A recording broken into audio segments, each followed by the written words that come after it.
Good morning, Anambra, your breakfast TV show, every weekday from 7 a.m. to 10 a.m. Hey, good to have you back. It is still Good Morning, Anambra. And this is the first segment of our discussion this morning. And we have gentlemen that have joined us to look at the topic that we have raised this morning, which is Executive Order number 6, good or bad? And to help us answer this question this morning, I have Ifechukwu Dan Jacobs, a legal practitioner. Ifechukwu, you're welcome. Thank you, the presenter. Viewers are welcome to the program. Thank you. I also have Chuka Uzezie, a lecturer with Anambra Azikiwe University, Oka. You're welcome, Chuka. Yeah. Good morning, listeners and viewers, and good morning, fellow presenters. We trash it out today. You're welcome. Right. Thank you. It's good to have you, gentlemen, here. Dave? Yes, good morning and welcome. We want to look at this issue. Okay, let's move ahead. You have heard, or you very much know, that President Muhammadu Buhari recently signed the Executive Order number 6, which, among its provisions, empowers the Attorney General of the Federation, the AGF, to liaise with relevant agencies to temporarily seize properties linked with corruption. And some lawyers said, no, you don't have the right to violate the rights of Nigerians. Now the question is whether the executive order is good or bad. But the pertinent issue here is whether the Constitution actually allows a sitting president to invoke the executive order and to what extent. Jacobs. Well, the issue of executive order, the constituency of it has been contested in various quarters in Nigeria today, is something alien to our constitution. There's no specific area of the Constitution of Nigeria that says that the president has power to make executive order. Though where we copied our system of government, the federal system from America, is where they made the mention of executive order in their constitution. Though we copied almost everything in the American constitution in our own constitution. But the majority of their leader is not the same thing with the majority of our own leaders. And in America, that executive order is targeted on government agencies on how to go about enforcement of law. That is the duty of executive. In line with the provision. Let's get it right. It said that we don't have such provision in our constitution. There's no express provision. Express provision for in that. our constitution. But the same section 5 of the 1999 Constitution Section implicated 5, Section 5, so 1, made it clear that is talking about separation of powers. It talks about powers of the executive, but it never gave the executive power to make laws. But to enforce the law. Section 5, so 1, read it properly. Okay. And it specified power to enforce, not to make. But when the issue of the purpose of an executive is just a mere directive from an executive. Directing the government, main directive is something that have force of law, directed towards agencies of the government, not even individuals. How to enforce existing towards the agencies. So that an agency like EFCC can use executive orders. Can give, based on the existing legislation. Directing an agency or the government how to go about enforcement of that particular legislation, but not even in America, it's targeted on agencies how to direct them. Okay, it must come from the presidency trying to implement existing order. Existing order. But if the constitution does not provide for an executive order, as you in your premise, what then now supports the fact that he can make orders to direct agencies? That is because we believe that every power being exercised by the executive must have a link or must have a foundation. When the government make an order, that have force of law, directing agencies how to enforce a certain law, is still within the ambit of enforcement, but not lawmaking. But this issue of executive order number 6 tend to have the force of lawmaking. Okay. And as well, do say the point. Who says it, please? Do you share the same view? Yes, of course. I'll pick it from where he left it. There is clear separation of powers. We have the executive implementing directives, implementing provisions of the Constitution and so on. But we have the judiciary doing the interpretation. We have the legislation making the laws. Now, we are an executive order, so to say, whether it's alien to the Constitution or not. Even if we accept it, okay, there's nothing wrong with executive order. But where the provisions of this executive order tends to, make law, introduce new laws. Because if you look at that, the provisions of this executive, you find out that it's coverts the function of the legislature and even the judiciary. So I think they should stick. They can make legislative orders, no problem. But based on enforcement, basically to implement, to execute. Sorry, still on this. Before you go on, please, I would like to remind you that I'm sure a whole lot of you are waiting for this. So there are phone numbers on your screen. Use them and make a contribution as you go on. Go on, yes, there's this thing about definitions that at times confuses. The executive order, as you people have said, is to maybe implement what's already existing.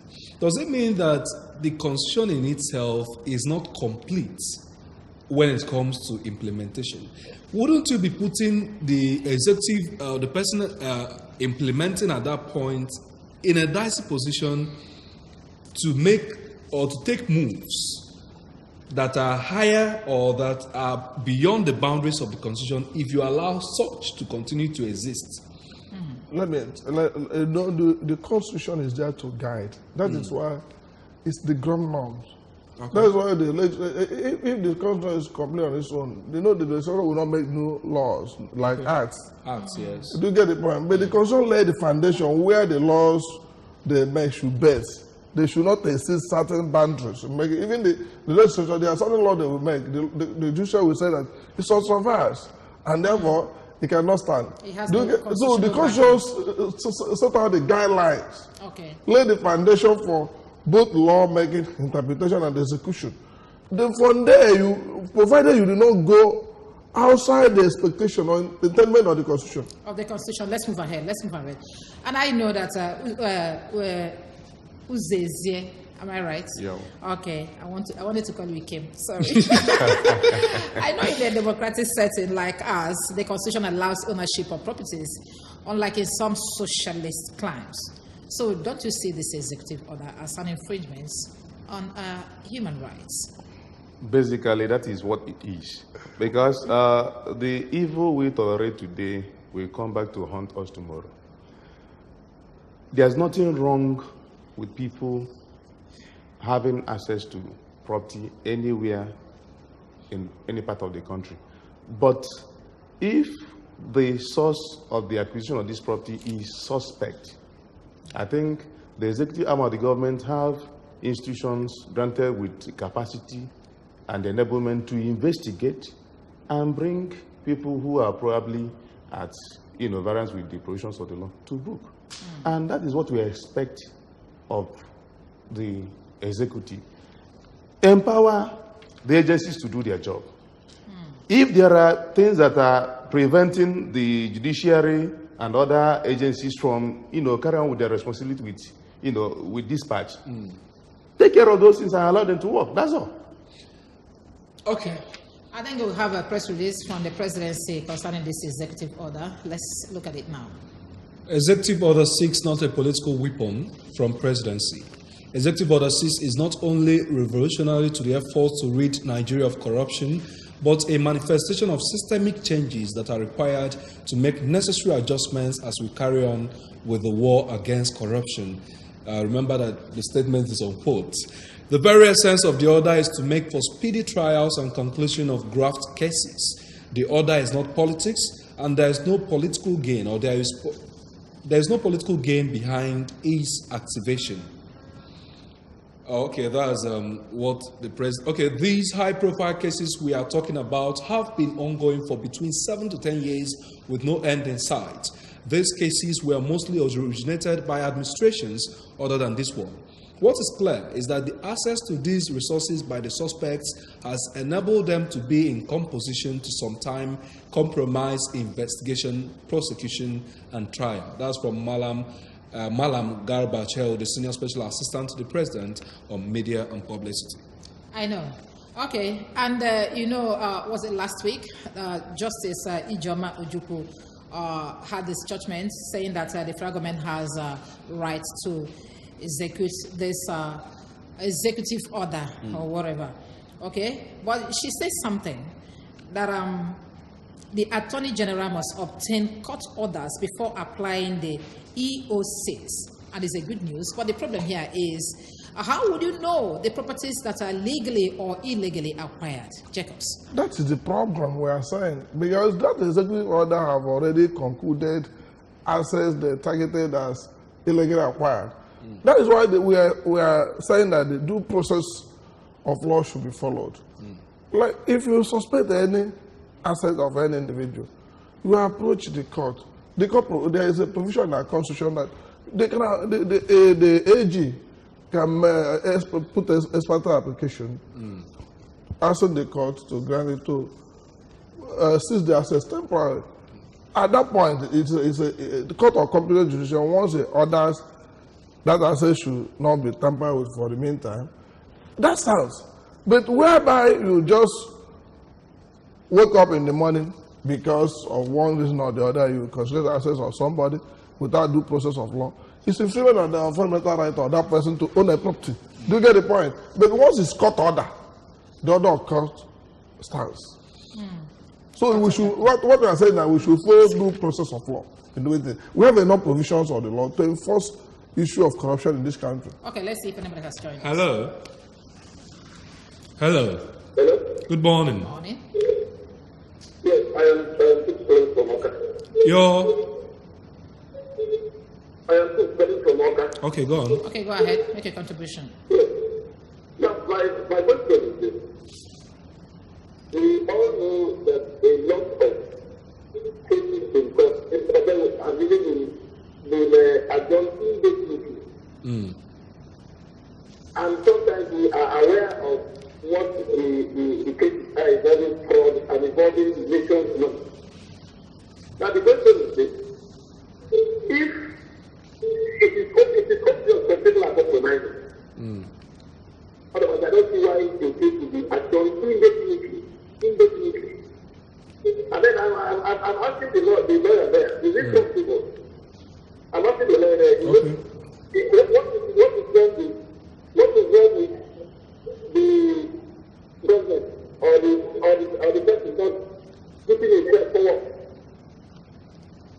Okay. Okay. Thank you. Did you get this? Thank you. We can barely get you. Your line is so I didn't small. get the It's a question. bit the breaking. line So is maybe not- Francis, you come. I didn't get the question. I would Let's move on. Still on this executive order issue, the Justice Ijoma Ojukwu, while delivering judgment, said that this executive order is actually right, but you must obtain court judgment to implement it. Now, we know that before now, court judgments or court injunctions have been the procedure to gain something to get these laws or to get implementation of laws. Now, it seems like rather that executive order was to bypass those court injunctions. Does it contradict the judgment given by Justice Ijoma Ojukwu? Looking at, they are also going to appeal court contesting that caveat provided by the justice. Don't you think this executive order ordinarily should not be in place? Talk more of even bringing it up as putting a caveat on that. Let me tell you, do you know this is executive order number 6? We have which means there's other executive orders. Yes, and there's 8. But nobody have contested the other ones, but these ones. Because those ones, like issue of content act, local content and all, when you look at them, they're targeted on enforcement of existing acts. Okay. which is nobody says that the executive order is strong, directing the agencies how to go about the enforcement to make it beneficial to Nigerians. Okay. Do you get the point? But where you target freedom of Nigerians, where you target make a provision that will lead into dictatorship, because this is the executive order, we put this country into a state of dictatorship if we cannot check it. Okay, okay. I know that before there's some reactions that we'll get from people, and we'd like to look at them before we continue now. Okay, from Kola Akindele, it is better late than never. Hypocrisy is not doing anything. Don't worry if you are innocent. All Nigerians' enemies shall be dealt with, particularly those within looting our commonwealth. No more hiding place for the crooks among us. That's from Dr. Kolak. It seems he's supporting the executive order. Adelowo Chamsudin Opeyemi. It is a nice development. Maybe this would in one way fish out the looters and show them to the whole world. However, it must be done to every politician regardless of their party. May Allah continue to bless Nigeria. Bless President Muhammad Buhari, please. Obaino J, a word of advice to Mr. President. Watch your back. Enforce with caution because you will not be there forever. Even you and your subordinates are not free from this. So apply wisdom. Okay. Okay. The last one. Okay, hope this is coming from Marisa Lauren. Hope the EO6 will be adequately implemented. I see. These are the reactions we got from the social media. But just as we are saying here, Uzoze, let me come to you. Immediately after the judgment of Justice Ijama Ujuku, the federal government came up with this travel ban on 50 Nigerians. And then talking about the travel ban on Nigerians, I recall that we had a similar issue during the late Yaradua's administration, when the federal government tried to stop Ulisa Abakoba and now the governor of Kaduna State, Nasri El-Rufai, from traveling outside the country. Then the Yaradua was advised that there are an existing Supreme Court judgment on this, which of course the president heeded and then apologized to this man. Okay? Now, my question is, don't you think that this may be the reason why the lawyers are going to the courts to contest this? And then if peradventure they achieve it, will the president listen to them, knowing fully whether it's difficult for us to implement accept court rulings in this nation? Well, basically, if the presidency has they purportedly advanced that they are still operating within the ambits of the Constitution, I think if there's an express order from any court of competent jurisdiction that they should disregard or should rescind this executive order, I think they will not have any other unless we have migrated to another form of government apart from democracy. Now, basically, what is agitating people's mind is about the timing and this caveat that about 50 persons, and even up till now, the names of people on this list is not yet clear.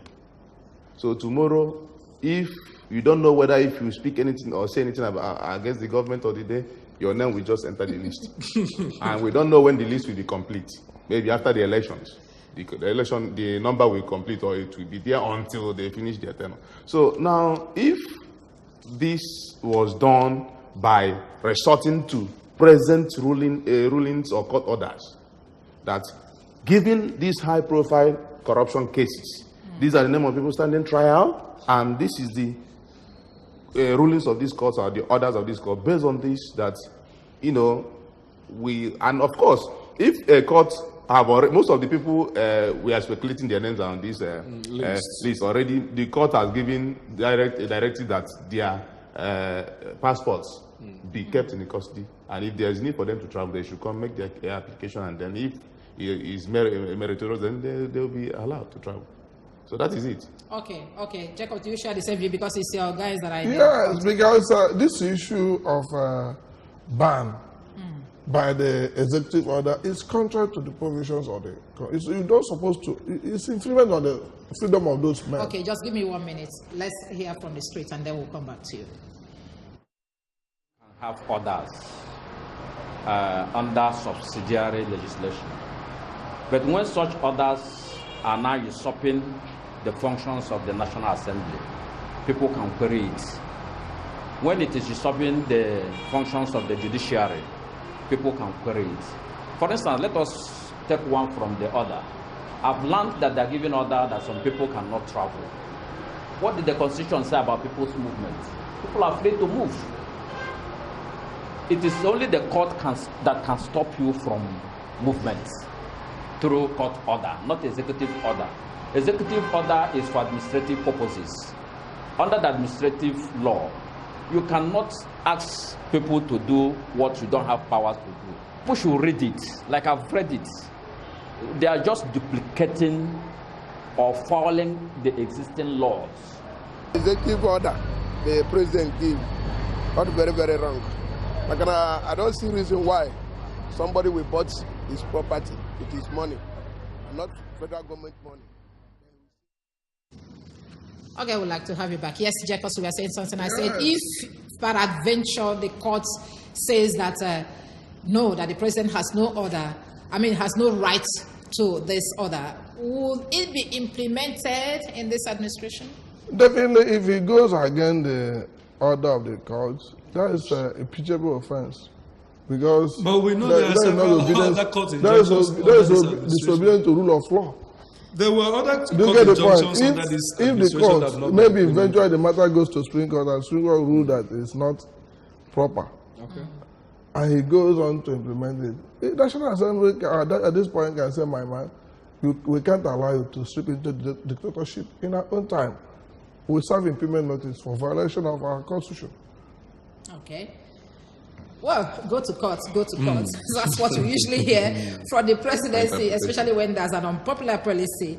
But some critics have asked, what is the use of going to court when this present administration is known for disobeying court orders? Who's here? I think, apart from the government of Yaradua, I think virtually every presidency has been disobeying or disregarding express court orders. Yes. Express court order, you call it? Yes. There have been instances. Like the ones of Dasuki and so many of them. So many of them. A whole lot of them. On virtually all the administration, apart from Yaradua, who consistently upheld the rule of law.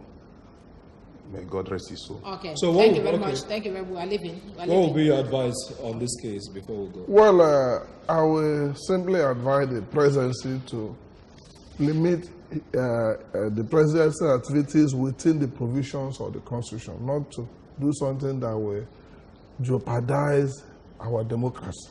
Okay, especially now that we are warming up for the 2019 election. Do you share the same view with the way we are going? Of course, especially now that we are nearing election, let people not perceive this executive order as a means of suppressing, opposition, and thereby running into, I see. With them. Thank you very much. Ifechukwu Dan Jekos, a legal practitioner that has joined us this morning to look at this executive order, whether it's good or bad. Thank you very much, Jekos. Thank you, the presenter. Thank you, the viewers. All right, thank you. Chuka Uzezie, a lecturer within Nnamdi Azikiwe University. Thank you for joining us this morning, Chuka. Thank you, viewers, and thank you, fellow panelists. You're welcome. Thank you. I've been around with Dave, and we're still around, so don't go nowhere.